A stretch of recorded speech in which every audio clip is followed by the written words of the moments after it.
నమస్కారం వార్తలకు స్వాగతం ముందుగా ముఖ్యాంశాలు కాంగ్రెస్ భారీ బహిరంగ సభలో పాల్గొన్న సీఎం రేవంత్ రెడ్డి మాజీ సీఎం కేసీఆర్ పై ఫైర్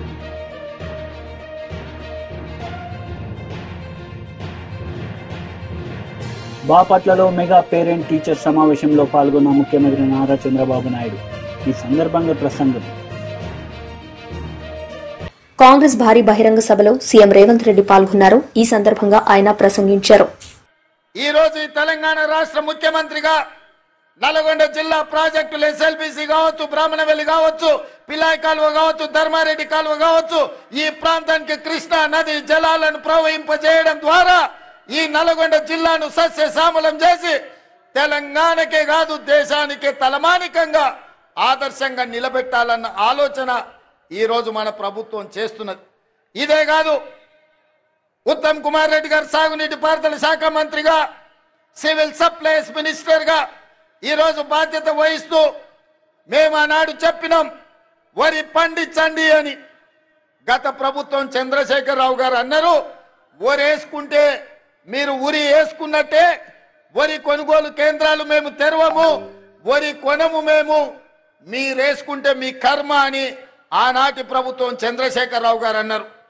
కానీ మేము అధికారంలోకి వచ్చిన తర్వాత సివిల్ సప్లైస్ మినిస్టర్ గా ఉత్తమ్ కుమార్ రెడ్డి గారితో మాట్లాడి ఈనాడు ఐకేపీ కేంద్రాలు 8,500 ఐకేపీ కేంద్రాలు తెలంగాణలో నలుమూలల తెరిపించడం ద్వారా వరి పండించండి, కనీస మద్దతు ధరనే కాదు 500 రూపాయల బోనస్ ఈ తెలంగాణ రాష్ట్ర రైతాంగానికి ఇస్తామని పిలిపించి నల్గొండ జిల్లాలో 5,12,000 ఎకరాల వరి పండించి రైతులు దేశానికి ఆదర్శంగా నిలబడ్డారు.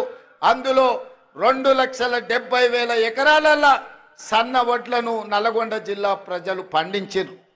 అందుకే ఈరోజు 3 రోజుల్లో మీ అమ్మిన వడ్లకు పైసలు ఇవ్వడమే కాదు 500 రూపాయల బోనస్ ఇవ్వడం ద్వారా రైతు అంటే ఆత్మగౌరవంతో బ్రతకాలి, రైతుకు వ్యవసాయం దండగ కాదు, వ్యవసాయం అంటే పండగ, ఆ పండగ ప్రజా పాలనలో ఇందిరమ్మ రాజ్యంలో జరగాలి అని ఇవాళ మీకు అందరు కూడా వరి పండించిన వాళ్ళు గుండెల మీద చేతులు వేసుకొని నిశ్చింతగా నిద్రపోయేటట్టు ఈ రోజు మన ప్రభుత్వం ప్రయత్నం చేస్తున్నది. అందుకే మిత్రులారా, ఉమ్మడి రాష్ట్రంలో లేని విధంగా ఈ దేశంలోనే ఈసారి తెలంగాణ రాష్ట్రంతో పోటీపడ్డ వరి రైతులే లేరు. 66 లక్షల ఎకరాలలో 1,53,00,000 మెట్రిక్ టన్నుల వరి ధాన్యాన్ని పండించి ఈ దేశం మొత్తం మీదనే తెలంగాణ మొదటి స్థానాన్ని సాధించింది. ఈ తెలంగాణ రాష్ట్రంలో 5,12,000 ఎకరాల వరి పండించి నల్గొండ తెలంగాణలో మొదటి స్థానంలో నిలబడ్డదని నేను ఈరోజు ఈ సందర్భంగా గర్వంగా నేను చెప్పదలుచుకున్నా. అందుకే నల్గొండ రైతాంగాన్ని మనస్ఫూర్తిగా నేను అభినందిస్తున్నా. అందుకే చంద్రశేఖరరావు గారికి ఈరోజు నేను చెప్పదలుచుకున్నా, మీరు అధికారంలో ఉంటే చెలాయిస్తాం, ఓడిపోతే ఫామ్ హౌస్ లో పడుకుంటామనే విధానము ఇది మంచిది. బాపట్లలో మెగా పేరెంట్ టీచర్స్ సమావేశంలో ముఖ్యమంత్రి నారా చంద్రబాబు నాయుడు పాల్గొన్నారు. ఈ సందర్భంగా ఆయన మాట్లాడారు. అందుకే సైబర్ నేరగాళ్ల పట్ల మనం జాగ్రత్తగా ఉండాలంటే మనం ఏ విధంగా పనిచేయాలో మీరు అందరూ అర్థం చేసుకోవాల్సిన అవసరం ఉంది. ఎప్పుడు కూడా ఒక మంచి గాని ఒక చెడు గాని రెండు కూడా మీరు చూస్తే 24 గంటలు ఫోన్ చూడడం కూడా ఒక వ్యసనం. ఓసారి యూట్యూబ్లోకి వెళ్ళిపోతే కొన్ని పోర్న్ ఫిల్మ్స్ కానీ ఇలాంటివి కానీ వెళ్ళిపోతే ఇంకా రాత్రి అంతా కూడా బయట మన రారు, ఆ ఫోన్ చూసుకుంటూ ఉండిపోతారు. అదొక అడిక్షన్, అదొక బలహీనత. అలాంటి సమయంలో ఇంకా పిల్లలు చదువుకునే పరిస్థితి కూడా ఉండదు, చాలా ఇబ్బందులు వస్తాయి. కాబట్టి తల్లిదండ్రులు అన్ని జాగ్రత్తలు తీసుకోవాలి, టీచర్లు కూడా జాగ్రత్త తీసుకోవాలి. అప్పుడే ఇది సాధ్యం అవుతుంది. మళ్ళీ కూడా ఎప్పటికప్పుడు మాట్లాడుకుందాం. పిల్లలు చాలా చక్కగా చెప్పారు. రెండో విషయం చాలా గట్టిగా చెప్పాడు, డ్రగ్స్ వద్దు బ్రో, చాలా క్లియర్గా చెప్పాడు. మీ దగ్గర కూడా అనిపించాడు. ఇప్పుడు ఈ డ్రగ్స్ అనేది కూడా మీరు ఒకసారి గుర్తుపెట్టుకోవాల్సింది, ఇదొక పెద్ద మత్తు, ఇదొక పెద్ద వ్యసనం. ఒకసారి ఆ వ్యసనంలో పడిపోయిన తర్వాత మళ్ళీ తిరిగి మామూలు మనిషి కావడం చాలా కష్టం. అలాంటి వ్యక్తికి స్నేహితులు లేదు, తల్లి లేదు, తండ్రి లేదు, చెల్లెలు లేదు, తమ్ముడు లేదు, ఆప్యాయతలుండవు. ఆ వ్యసనంలో పోయిన తర్వాత ఆ వ్యసనమే సర్వనాశనం చేస్తుంది. మనకుండే రిలేషన్షిప్ని పూర్తిగా విధ్వంసం చేస్తుంది. ఈరోజు మన రాష్ట్రంలో దురదృష్టం మీరు చూస్తే గంజాయి వచ్చింది. గంజాయిని చూస్తే ఇండ్ల కాడ పండించే పరిస్థితి వస్తారు కొంతమంది దుర్మార్గులు. అదేదో కూరగాయల పంట మారిగా, అంటే ఒళ్ళు కూడా కొవ్వెక్కిపోయి ఇష్ట ప్రకారం చేసే పరిస్థితికి వచ్చారు. అందుకనే రాష్ట్రం మొత్తం పెద్ద ఎత్తున ఈగల్ అనే పేరు పెట్టి, ఏదైతే ఈగల్ పేరుతో పర్యవేక్షణ చేస్తున్నాం, ఎక్కడికక్కడ సమర్థవంతంగా కంట్రోల్ చేస్తాం. ఎవరైనా డ్రగ్ గంజాయి పండించినా, డ్రగ్ వ్యాపారం చేసినా, డిస్ట్రిబ్యూషన్ చేసినా, కన్జ్యూమ్ చేసినా మెర్సిలెస్ గా యాక్ట్ చేస్తాం. అది కంట్రోల్ చేయకపోతే మాత్రం ఇదవుతుంది. ఇక్కడ స్కూల్స్ నుంచే ఈ ఉద్యమం ప్రారంభం కావాల్సిన అవసరం ఉంది. ఆ చైతన్యం వస్తేనే ఇది సాధ్యమవుతుంది. నేను ఒకటి అడుగుతున్నా, ఇక్కడుండే పేరెంట్స్ అందరినీ, పిల్లలందరినీ, ఇద్దరు చెప్పింది మీ అందరికి అర్థమైందా అని అడుగుతున్నా. ఫస్ట్ టైం అర్థమైందంటే చేతులు పైకి ఎత్తండి. ఓకే. రెండవది, మనం కూడా కొన్ని బలహీనతలు ఉంటాయి. ఓసారి ఆడంబ సూరత్వం ఇప్పుడు మీ మనసులోకి ఎక్కింది. మన పిల్లల్ని జాగ్రత్తగా చూసుకోవాలి. సాయంత్రం అయితే ఫోన్లన్నీ వీళ్ళకి ఇవ్వకూడదు. లేకపోతే ఏం జరిగిందో ఒకసారి వీళ్ళని వాచ్ చేసుకుంటా ఉండాలని ఆలోచిస్తారు. వారం రోజులు పోయిన తర్వాత కొద్దిగా ఏదైతే మనం కొన్ని రోజుల తర్వాత మర్చిపోతామో మన ప్రాధాన్యత తగ్గిపోతుంది. ప్రాధాన్యత తగ్గి పూర్తిగా మర్చిపోయినప్పుడు మన పిల్లలు కూడా ఎవరన్నా చెడగొట్టాలంటే చెడగొడితే ఒక స్థాయి దాటిన తర్వాత మీరు మార్చుకోవాలన్నా మార్చుకోలేరు. ఈ విషయం మీరు గుర్తుపెట్టుకోవాలి. తల్లి, తండ్రి, గురువు, ఇక్కడుండే పిల్లలందరూ గుర్తుపెట్టుకోవాల్సింది, ఇలాంటివి రాకుండా జాగ్రత్త తీసుకుంటే మన జీవితాలు బాగుంటాయి, ఆనందంగా ఉంటాం. ఆ విషయాల్ని మాట్లాడతాను. ఈ రోజు నుంచి మా పిల్లల పట్ల మేము జాగ్రత్తలు తీసుకుంటామని టీచర్స్, స్టూడెంట్, పేరెంట్స్ అందరూ చేతులు పైకెత్తాలి. గట్టిగా అనునిత్యం జ్ఞాపకం రావాలి, చేతులు పైకెత్తాలి. మీరు నిజమైన పిల్లల పైన ప్రేమ ఉంటే మీ పిల్లలు ఏం చేస్తున్నారో అనునిత్యం ఒక కన్నేసి పెట్టాలి, డేగ కన్నేయాలి. వాళ్ళ వెల్విషర్ అయితే పర్వాలేదులే, వాళ్ళు ఏమైనా నాకు బాధ లేదనుకుంటే మాత్రం మీరు నిజమైన తల్లిదండ్రులు కాదు. ఒక్కొక్కసారి మీకు పని ఒత్తిడి వల్ల కూడా మీరు మరిచిపోతే కష్టం. దయచేసి సీరియస్ గా తీసుకోండి. నేను ఇక్కడ బాపట్లలో చెప్తున్నానంటే రాష్ట్రంలో ఉండే ప్రతి ఒక్క తల్లి, తండ్రి ఆలోచించుకుని మేము చేసే పని మేము చేస్తాం. మీరు కూడా అన్ని జాగ్రత్తలు తీసుకుంటే ఈ రాష్ట్రం స్వర్ణాంధ్రప్రదేశ్ అవుతుంది.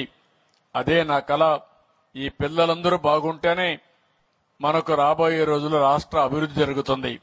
కాబట్టి అది చేయాల్సిన కోరుకుంటూ ఇద్దరు పిల్లల్ని మనస్ఫూర్తిగా అభినందిస్తున్నా. చాలా బాగా మాట్లాడారు, మంచి మెసేజ్ ఇచ్చారు. ఈరోజు సమాజంలో పెద్ద సమస్య ఇది. ఆ సమస్యని మీకు అందరికీ అర్థమయ్యే విధంగా చెప్పిన పిల్లల్ని మనస్ఫూర్తిగా అభినందిస్తూ ఆశీర్వదిస్తున్నా. ధన్యవాదాలు. థ్యాంక్ యూ పిల్లలు. ధన్యవాదాలు సార్. తదుపరి ఈ పాఠశాలలోని ప్రతి మట్టి అణువుతోటి అనుబంధం పెంచుకున్నటువంటి పూర్వ విద్యార్థి డాక్టర్ పివి కృష్ణయ్య గారు. వారు ఎంటమాలజిస్ట్ గా, అకాడమిషియన్ గా అత్యంత గురుతరమైన బాధ్యత వహించారు. వారు ఆచార్య ఎన్జి రంగా అగ్రికల్చర్ యూనివర్సిటీలో ప్రొఫెసర్ గా సేవలందించారు. బాపట్ల డీన్ గా అగ్రికల్చర్ కాలేజెస్ నెయ్రాలో, బాపట్లలో కూడా సేవలందించారు. 25 మాస్టర్స్ డిగ్రీ చేసేవారికి, 6 డాక్టరల్ స్టూడెంట్స్ స్కాలర్స్ కి సేవలందించారు. వారికి గైడ్ చేశారు. 160కి పైగా రీసెర్చ్ పేపర్స్ తయారు చేశారు. అలాగే మరి అనేక awards, life time achievement award in entomology and higher. మాజీ మంత్రి శ్రీనివాస్ గౌడ్ మీడియా సమావేశం నిర్వహించారు. ఈ సందర్భంగా పలు అంశాలపై ఆయన మాట్లాడారు. ₹1 మినాయింపు ఇచ్చినామన్నట్లు. రివర్స్లో 79 రూపాయలు ఇచ్చిందని చెప్పకుండా 1000 రూపాయలు పెంపు అని చెప్పిండ్రు. మేము అధికారంలో ఉన్నప్పుడే ఆటో డ్రైవర్లకు, లారీ డ్రైవర్లకు, జర్నలిస్టుతో సహా హోంగార్డులో కూడా ప్రమాదవశాత్తు చనిపోతే వాళ్ళకు 5 లక్షల ఎక్స్గ్రేషన్ ఇస్తామని చెప్పినాం. దాన్ని ఇప్పుడు ప్రకటించుకుంటున్నాం 5 లక్షల రూపాయలు ఇస్తామని చెప్పేసి. ఇక పరేడ్ అలవెన్స్ 100 రూపాయల నుంచి 200 అని చెప్పి పెట్రోల్ కూడా సరిపో. ఒక్కటి హోంగార్డ్ మిత్రులు కానీ ఉద్యోగస్తులు కానీ తెలంగాణ మేము రాకముందు 9,000 రూపాయలు ఉండే హోంగార్డ్స్. 9,000 రూపాయలు ఉన్నటువంటి హోంగార్డ్స్ ఇండ్లలో పనిచేయించేది, పొలాల కాడ పనిచేయించేది, అధికారులు బట్టలు ఉతికించేది, వెట్టి చాకరీ చేయించేది. మేమే నిలదీసి మా హోంగార్డులు డిగ్రీ పీజీ చదివినటువంటి వాళ్ళు ఉన్నారు, వాళ్ళతో ఈ పని చేయిస్తారు ఏమనుకుంటారని బెదిరించి గట్టిగా మాట్లాడి ఆఫీసర్లను ఒప్పించి 9,000 రూపాయలు ఉన్నటువంటి జీతభత్యాలను 12,000 చేసినాం. 12,000 రూపాయలు ఉన్నటువంటిది 2017లో ముఖ్యమంత్రి గారి సమక్షంలో మీటింగ్ పెట్టించి 2,000 మంది హోంగార్డులను రప్పించి 12,000ను ఇమ్మీడియట్గా 18,000 రూపాయలు చేసినాం. 18,000 రూపాయలు చేసిన వెంటనే మళ్ళీ 2000 సంవత్సరంలో కూడా మళ్ళీ ఒక మీటింగ్ పెట్టించినాం. మీటింగ్ పెట్టించి ప్రతి సంవత్సరం 18,000 నుంచి ప్రతి సంవత్సరం 1,000 రూపీస్ మీకు ఇంక్రిమెంట్ ఇస్తామని చెప్పి ప్రకటించినాం. ప్రకటించిన తర్వాత 2021 సంవత్సరంలో అప్పటికి 21,000 వచ్చింది జీతం వాళ్ళకు. దాన్ని కొత్త పిఆర్సీ వస్తే హోంగార్డులు కూడా ఆలోచన చేయండి, ఎవ్రీ ఇయర్ మీకు 1,000 రూపాయలు యాడ్ చేయాలన్నా, పిఆర్సీ అమలు చేయాలన్నా అని చెప్పి వాళ్ళతో మాట్లాడి 30% పిఆర్సీ ప్రభుత్వ ఉద్యోగులతో సమానంగా 30% పిఆర్సీని కూడా హోంగార్డులకు అమలయ్యేటట్టు చేస్తాం. 3 ఏళ్ల తర్వాత మరి ట్రాఫిక్ హోంగార్డులు అంటే పోలీసులతో సమానంగా గ్రౌండ్స్లో పనిచేసిండ్రు, ట్రాఫిక్లో పనిచేసిండ్రు, సెక్షన్ రైటర్గా పనిచేసిండ్రు, డ్రైవర్గా పనిచేసిండ్రు, పోలీసులతో సమానంగా రిస్క్ పనులు మొత్తం చేసిండ్రు. చాలామంది అడవులలో నక్సలైట్లతో చనిపోయినరు, మందుపాత్రలో చనిపోయినరు. కానీ ఎవరు పట్టించుకోలే, వాళ్ళ జీవితాలు బాగు చేయాలి ఎవరు ఆలోచన చేయలే. ఎందుకంటే నేను హోంగార్డుల అధ్యక్షునిగా ఉంటేప్పుడు ఈ గవర్నమెంట్ పోయిన తర్వాత నేను అధ్యక్షునిగా ఉంటే నా మీద మళ్ళీ ఈ గవర్నమెంట్ మీద కోపం మేము తీస్తారు బాబు, నేను పక్కా జరిగితే ఎవరైనా పెట్టుకోండి, లేకపోతే కామ్ ఉండండి, మళ్ళీ అధికారంలో వచ్చిన తర్వాత మళ్ళీ మేము వస్తాం, అధికారంలో వచ్చిన తర్వాత మళ్ళీ మేమే ఉంటాం, మీకు తెలంగాణ ఉద్యమంలో ఎట్లయితే అండగా ఉన్నామో ఆ సంఘాలకు మేమే ఉంటాం, ఏం భయపడకండి, మీరు పని చేసుకోండి అని చెప్పినాం. ట్రాఫిక్ పోలీసులకు కూడా 30% రిస్క్ అలవెన్స్ ఇప్పించినాం. 10 సంవత్సరాల క్రితం 9,000 జీతభత్యాలు ఉన్నటువంటి హోంగార్డుల జీతాలు అదే ట్రాఫిక్ పోలీస్ స్టేషన్లో పనిచేసే హోంగార్డులకు 35,000 జీతమైంది. 35,000 రూపాయలు. 9,000 ఎక్కడ, 35,000 ఎక్కడ అంటే ఎంత వ్యత్యాసం చెప్పండి. 9,000 ఉన్న జీతాలను 35,000 వచ్చినాయి. వాళ్ళకు గౌరవంగా పోలీసులతో సమానంగా డ్రెస్ అలవెన్స్ కూడా ఇచ్చినాం మేము. ముఖ్యంగా ఉమెన్ హోంగార్డులు అయితే వాళ్ళు రాకపోతే జీతాలు రాకుంటుండే, ప్రెగ్నెన్సీ ఉమెన్ డెలివరీకి పోతే వాళ్ళ జీతాలు రాకుండే. మేము స్పెషల్ జీవో ఇచ్చి 3 నెలల సెలవులు జీతభత్యాలతో కూడిన సెలవులు ఉమెన్ పిఎస్ మన హోంగార్డులకు ఇచ్చినాం. ఒకవేళ భార్య డెలివరీ అయితే భర్తకు కూడా 15 రోజులు సెలవు ఇచ్చినాం హోంగార్డులకు. వాళ్ళని పర్మనెంట్ చేయాలని చెప్పి ఒక కమిటీ చేసినాం. Rajiv Trivedi committee special police assistants అని చెప్పి రూల్స్ ఫ్రేమ్ చేసింది. మరి అందులోనే ఒక సేమ్ ఈక్వల్ క్యాడర్ అయిన రాజీవ్ త్రివేది గారు ప్రిన్సిపల్ సెక్రటరీగా ఉండి హోంగార్డులు చాలా మంచి పని చేస్తారు, ఒక ఉద్యోగ భద్రత ఇవ్వాలా, వెల్ క్వాలిఫైడ్ ఉన్నారని చెప్పి ఈ దేశంలో ఎక్కడ లేనటువంటి విధంగా మొదలు మేమే చేయాలని చెప్పి ఒక కమిటీ స్పెషల్ పోలీస్ అసిస్టెంట్ అని పేరు పెట్టి తయారు చేసినాం. మరి రాజీవ్ త్రివేది గారు తయారు చేస్తే ఇంకో ఆయన పోలీస్ డిపార్ట్మెంట్లో ఇంకో ఆఫీసర్ ఏం చేసినంటే కాళ్ళ కింద కట్టెబెట్టి అవి పర్మనెంట్ కాకుండా తప్పుదో పట్టించి ఫైల్ నానుస్తూ ముందుకు తీసుకు. మాజీ మంత్రి గుడివాడ అమర్నాథ్ మీడియా సమావేశం నిర్వహించారు. ఈ సందర్భంగా పలు అంశాలపై ఆయన మాట్లాడారు. పూర్తి ఇన్వాల్వ్మెంట్ ఉందని చెప్పి ఒక పెద్ద ఎత్తున దుష్ప్రచారం చేసినటువంటి సందర్భాలు మీ అందరికీ తెలుసు. చంద్రబాబు నాయుడు గారు అధికారం కోసం ఎటువంటి గడ్డైనా కరవడానికి వెనుకాడ్డు అనేటువంటి విషయం ఇప్పుడే కాదు, అనేక సందర్భాల్లో ఆయన రాజకీయ జీవితంలో పూర్తి స్థాయిలో ఎంతకి దిగజారిపోయి ఆయన చేసినటువంటి ఇటువంటి విష ప్రచారాలు మనం అనేక సందర్భాల్లో చూసాం. అది మరోసారి నిన్న సిబిఐ ఇచ్చినటువంటి నివేదిక ద్వారా ఏదైతే డ్రగ్స్ అని చెప్పి ఆరోపణలు చేసినటువంటి ఆ 25,000 కేజీలకు సంబంధించినటువంటి డ్రై ఈస్ట్ ఏదైతే ఉందో దాంట్లో డ్రగ్స్ లేవని, దాన్ని విడిచిపెడుతూ, ఆ కంటైనర్లు విడిచిపెడుతూ నిన్న వారు ఇచ్చినటువంటి ఆదేశాలని మనందరం కూడా చూసాం. నిన్న మీ సమక్షంలో కూడా కస్టమ్స్ సంబంధించినటువంటి అధికారులు మీతో మాట్లాడినటువంటి సందర్భాలు కూడా చూసాం. అయితే చంద్రబాబు నాయుడు గారు మొదటి నుంచి ఈ రకమైనటువంటి దుష్ప్రచారం చేయడంలో, ఈ రకంగా ఒక ఆర్గనైజ్డ్ క్రైమ్ చేయడంలో ఎంత సిద్ధహస్తురో మనం చూసాం. మీ అందరు తెలుసు, అంటే మార్చి 21వ తేదీల్లో, అంటే మార్చి 16వ తారీఖున గడిచినటువంటి సార్వత్రిక ఎన్నికలకు సంబంధించినటువంటి ఎన్నికల నోటిఫికేషన్ వస్తే మార్చి 21వ తేదీల్లో ఏదైతే గత 2 సంవత్సరాల క్రితం కేంద్ర ప్రభుత్వం అత్యున్నతమైనటువంటి నిఘా సంస్థ, అత్యున్నతమైనటువంటి ఈ ఇన్వెస్టిగేషన్ ఏజెన్సీ ఏదైతే సిబిఐ ఉందో, సిబిఐ అండర్లో ఆపరేషన్ గరుడ అనేటువంటి ఒక ఏజెన్సీని ఏర్పాటు చేసి ప్రపంచ స్థాయిలో భారతదేశానికి సరఫరా అవుతున్నటువంటి డ్రగ్స్ విషయంలో ఇంటర్పోల్తో వారికి ఉన్నటువంటి సత్సంబంధాల ద్వారా దేశానికి వస్తున్నటువంటి డ్రగ్స్ ని పట్టుకునేటువంటి కార్యక్రమానికి ఈ ఆర్గనైజేషన్ ని ఉపయోగిస్తూ 19-20 తేదీల్లో, మార్చి 19-20 తేదీల్లో విశాఖపట్నానికి సిబిఐ అధికారులు హుటాహుటిన వచ్చి 21వ తారీఖున ఒక ప్రెస్ రిలీజ్ ని, మీ అందరికీ తెలుసు, 21వ తారీఖున ఒక ప్రెస్ రిలీజ్ ని కూడా మార్చి 21వ తారీఖున ఇచ్చారు. వారు ఏం చెప్పారంటే వారికి ఇంటర్నేషనల్ లెవెల్లో వైఎస్ఆర్సీపీ నాయకులు ప్రెస్ మీట్. ఈ సందర్భంగా పలు అంశాలపై ఆయన మాట్లాడారు. నిధులు కలిపి ఇవాళ ప్రెస్ మీట్ పెట్టాం.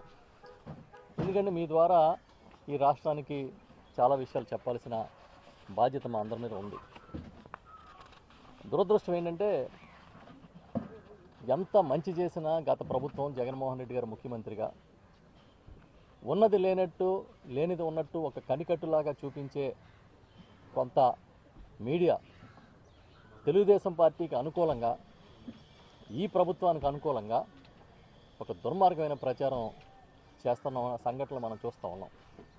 ఆ క్రమంలోనే కాకినాడ SCZకి సంబంధించి మనం ఒకసారి మాట్లాడుకోవాల్సిన అవసరం ఏర్పడింది. 2005లో, అంటే యాక్చువల్గా 2003, బ్రీఫ్గా నేను దీని హిస్టరీ చెప్తాను, తర్వాత పెద్దలందరూ మాట్లాడతారు. 2003లో చంద్రబాబు నాయుడు గారు ఆ రోజు ముఖ్యమంత్రిగా ఉన్నప్పుడు పరిశ్రమల ఏర్పాటు కోసమని, APIC కోసమని కొంత భూమిని సేకరించారు. సేకరించిన తర్వాత 2005లో అయినా కాలపరిమితి అయిపోయింది. రాజశేఖర రెడ్డి గారు ముఖ్యమంత్రిగా వచ్చిన తర్వాత ఈ ప్రాంతంలో రిఫైనరీస్ రావాలి, ఇండస్ట్రీస్ రావాలనే ఉద్దేశంతో పెద్ద ఎత్తున భూసేకరణ అనేది ప్రారంభించారు. దాన్ని ఒక SCZగా తీర్చిదిద్దాలనుకుని ప్రారంభించడం జరిగింది. సుమారు 10,400 ఎకరాలు సేకరించాలనే ఉద్దేశంతో దీన్ని మొదలుపెట్టారు. మొదలుపెట్టిన తర్వాత ఇంచుమించుగా ఈరోజు ఎవరైతే Kakinada deep sea water port సంబంధించిన ముఖ్య వాటాదారు ఉన్నారో కేవీ రావు గారు, ఆ రోజు ఈ భూసేకరణలో ఆయన ప్రధాన పాత్రధారి. అంతేకాకుండా ఆ తర్వాత HPCL వస్తుంది, రిఫైనరీ అని, ONGC వస్తుందని వాళ్ళెవరు రాకపోవడం, ఇవన్నీ జరిగిపోయినాయి. జరిగిన తర్వాత దీన్ని GMR వాళ్ళు తీసుకున్నారు. సుమారు 8,150 ఎకరాల విస్తీర్ణంలో ఎస్సీజెడ్ని ఏర్పాటు చేయడం కోసం జిఎంఆర్ సంస్థ తీసుకోవడం జరిగింది. తీసుకున్నప్పుడు రైతులు, ఇక్కడ చాలామంది పెద్దలు దీన్ని వ్యతిరేకించారు. 3 లక్షల రూపాయలకి ఎకరం మీరు సేకరించడం అనేది మా జీవితాలు నాశనం అయిపోయే చర్య, మా తరతరాలుగా వస్తున్న ఆస్తుల్ని మీరు లాక్కోవద్దు అని చెప్పి ఉద్యమం ప్రారంభించారు. ప్రారంభించినా కూడా ఇది ఆగలే. ఆ క్రమంలో 2012లో అప్పటికి ప్రతిపక్షంలో ఉన్న చంద్రబాబు నాయుడు గారు ఈ ఎస్సీజెడ్కి వచ్చి ఎంతకాలం ఈ దొంగ బతుకు నీతి నిజాయితీగా బతకాలని కోరుకోండి ఏరువాక సాగాడు. ఆయన ఏరువాక సాగి ఒక హామీ ఇచ్చాడు, పెద్ద హామీ. ఏమని ఇచ్చారంటే, మేము అధికారంలోకి వచ్చిన వెంటనే రైతుల భూములు వెనక్కి ఇచ్చేస్తాను, పేదల దగ్గర భూములు లాక్కోవడం ఏంటి అని చెప్పి పెద్ద పెద్ద స్టేట్మెంట్లు ఇవ్వడం జరిగింది. ఇచ్చిన తర్వాత ఆ సర్జను కూడా రద్దు చేస్తానని చెప్పాడు. ఆ తర్వాత 2008 నుంచి వార్తలు ముగించే ముందు ముఖ్యాంశాలు మరోసారి. కాంగ్రెస్ భారీ బహిరంగ సభలో పాల్గొన్న సీఎం రేవంత్ రెడ్డి, మాజీ సీఎం కేసీఆర్ పై ఫైర్.